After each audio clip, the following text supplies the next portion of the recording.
Excel Tips and Tricks, atëherë gjatë realizimit të detyrave të ndryshme, sigurisht që mund të realizojmë nëpërmjet formulave ose nëpërmjet klikimit me mouse, tastiere me radhë, por ka edhe disa komanda të shkurta të cilat do t'i trajtojmë tani gjerësisht, të cilat na kursejnë shumë kohë dhe janë shumë të dobishme në realizimin e taskeve ose detyrave të ndryshme brenda Excelit. Në qoftë se duam, po themi të bëjmë, mund të kemi një tabelë shumë herë më të madhe se sa kjo, me shumë më tepër të dhëna dhe duam të bëjmë, po themi, disa rregullime, por duam që t'i shohim konkretisht këto rregullime. Atëherë një nga mundësitë është që këtë faqe të Excelit ne ta duplikojmë. E kemi trajtuar edhe më parë, këtë faqe të Excelit ne ta duplikojmë dhe ta shohim në dy, po themi të shohim në mënyrë paralele njëra me tjetrën. Për këtë arsye shkojmë tek View.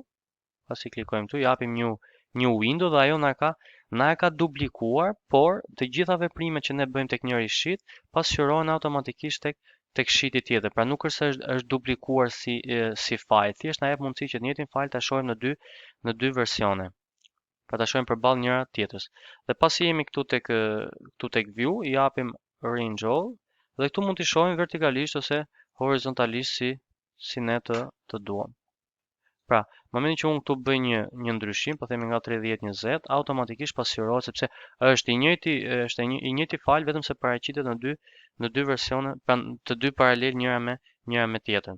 Në qoftë se dua, po themi, të zgjedh të gjithë elementet e tabelës, mjafton të klikoj diku brenda tabelës dhe jap CTRL A. Ose duke klikuar, pra ka dy mundësi, ose klikoj një qelizë të tabelës dhe CTRL A dhe zgjedh gjithë elementet e tabelës, ose mundësia tjetër është të klikoj këtu në cep të tabelës sipër dhe të pres që kjo shigjeta të bëhet pra me drejtim nga të dy anët. Pasi nëse kam kështu horizontalisht zgjedh pjesën e rreshtit sipër, nëse kam me drejtim vertikalisht pjesën e kolonës poshtë, nëse dua ta zgjedh gjithë tabelën, shkoj këtu në cep dhe e klikoj.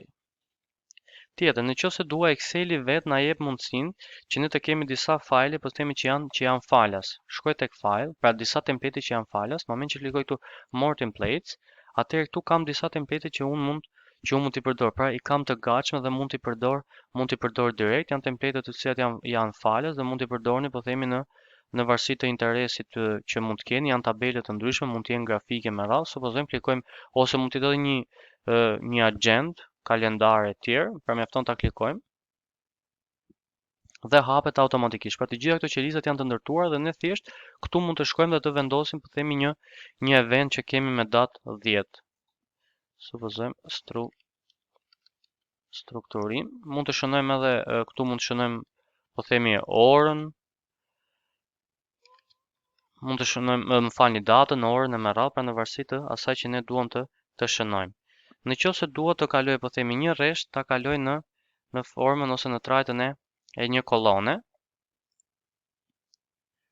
Supozojmë kam zgjedhur këtë rreshtin këtu, ose mund të klikoj me të djathtën copy, ose mund të zgjedh të rreshtin dhe jap CTRL C, dhe kur kaloj këtu në qelizë, si dua po themi ta kthej si kolon, klikoj me të djathtën dhe këtu kemi transpose. Pra që rreshtat i kthen në rreshtin e kthen në kolon ose dhe anët sjelltas. Në qoftë se informacionin përgjatë një tabele unë dua ta ndaj këtu në mes, pra dua ta ndaj sipas rreshtit ose sipas kolonës, mjafton ta klikoj këtu dhe jap split dhe shohim që të dyja këto janë ndarë. Ose nëse dua ta ndaj sipas rreshtit, pra heqim splitin e parë, mund të bëj vetëm një ndarje, klikojmë këtu përsëri split dhe shohim që këtu është ndarë në mes tabela. Në mes ose diku aty.